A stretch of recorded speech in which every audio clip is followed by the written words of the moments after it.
नमस्कार. मी सतीश कुलकर्णी. गणपती उत्सव नुकताच पार पडला. त्याच्यानंतर नवरात्रही संपलं. परंतु जेव्हा मी वृत्तपत्र पाहत होतो, काही कार्यक्रम पाहत होतो, तेव्हा जे ह्या 20 दिवसामध्ये व्हायला पाहिजे त्याचा 1%ही कार्यक्रम चांगल्या प्रकारे कुठेही झालेला नाही. प्रबोधनाचा गणपतीच्या अगोदर महिनाभर मला बऱ्याच लोकांचे फोन आले की तुम्ही आमच्याकडे या, आपण गणपतीच्या उत्सवात सत्संग करू. त्याच्यानंतर नवरात्रातही मला निरोप आले की आपण या, आपण 2-3 कार्यक्रम करू. मी एक 7-8 कार्यक्रम करायचे ठरवले होते, कारण जास्त बोलल्यामुळं नंतर त्रास होतो. गणपती संपले, नवरात्र संपलं. एकाही मंडळांनी, एकाही सोसायटीमधल्या व्यक्तींनी, एकाही घरी माझे तर सोडा कोणाचेच कार्यक्रम झालेले ऐकवत नाही.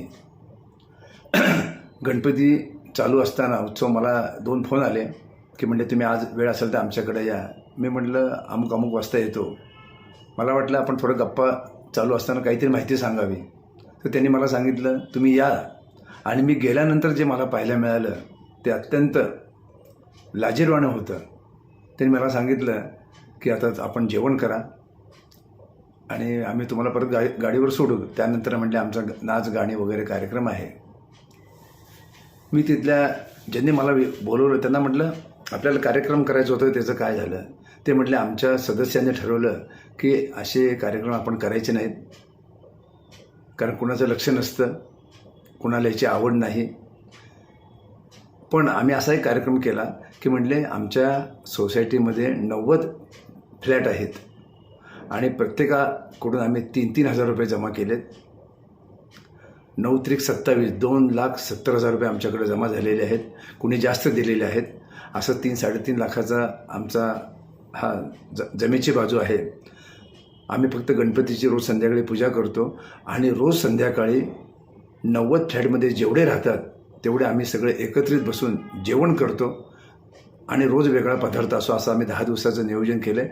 त्यामुळं कार्यक्रम करायची इच्छा होती. नंतर आम्ही ठरवलं फक्त आपण हा खाण्याचा आनंदच घ्यावा आणि तसं आम्ही 5-7 दिवस तर आम्ही खाण्याचा आनंद घेतलेला आहे, रोज वेगवेगळ्या पदार्थ. आणि अजून पुढे 4-5 दिवस आम्ही चांगल्या प्रकारे खाणार आहोत. नवरात्राबाबतीत तोच प्रकार, कारण महिला त्या वेगळ्या कार्यक्रमात गुंतलेल्या असतात. हे 20 दिवस म्हणजे खरं म्हणजे कर्म इतकं आपल्याला चांगलं करता येतं की वेळ वाया जात नाही. कारण देवीबद्दल महिलांना आदर आहे, गणपतीबद्दल सहकुटुंबात एक आदर असतो. परंतु सत्संगाचे कार्यक्रम होत नाहीत, नामस्मरणाचे कार्यक्रम होत नाहीत. चांगला संध्याकाळचा वेळ जेवण केल्यानंतर 9 ते 11, 10 ते 11 असे चांगले कार्यक्रम करता येतात. पण कुणाचंही या कार्यक्रमाकडे लक्ष जात नाही. आणि पुन्हा मग वर्षभर आपण पाहतोच की प्रत्येकाच्या कुटुंबात काही ना काहीतरी दुःख आहेच. 20 दिवस लोक वाया घालवतात ते तर किरकोळच आहे, पण आपलं आयुष्य लोक वाया घालवतात ह्याचं फार वाईट वाटतं.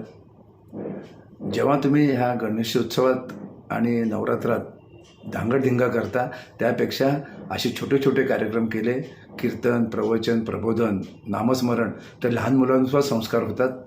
तुम्हालाही काहीतरी केल्याचा आनंद होतो आणि त्यामुळं वातावरण निर्मिती होती. गणपतीला काय वाटलं असेल, देवीला काय वाटलं असेल याचा कुणीही विचार करत नाही.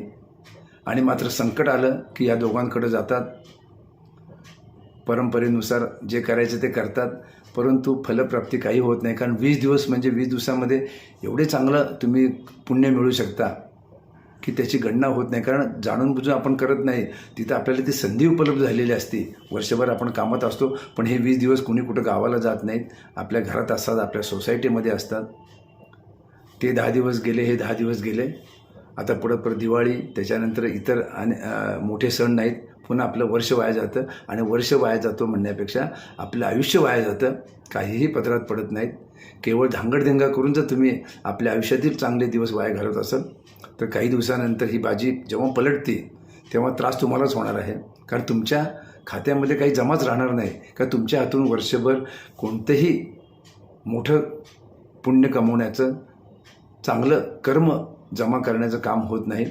धांगडधिंगा, खाणं पिणं ह्या गोष्टी रोज योग्य नाही. एका दिवशी तुम्ही सर्वांनी मिळून गणपती उत्सवात किंवा या नवरात्रात केलं तर ठीक आहे, पण रोज संध्याकाळी जर तुम्ही चांगले चांगले पक्वान्न खात असाल तर समोर बसलेल्या गणपतीला सुद्धा वाटत असेल की आपण उगीच इथं बसलो आहे, निघून गेलेलं बरं.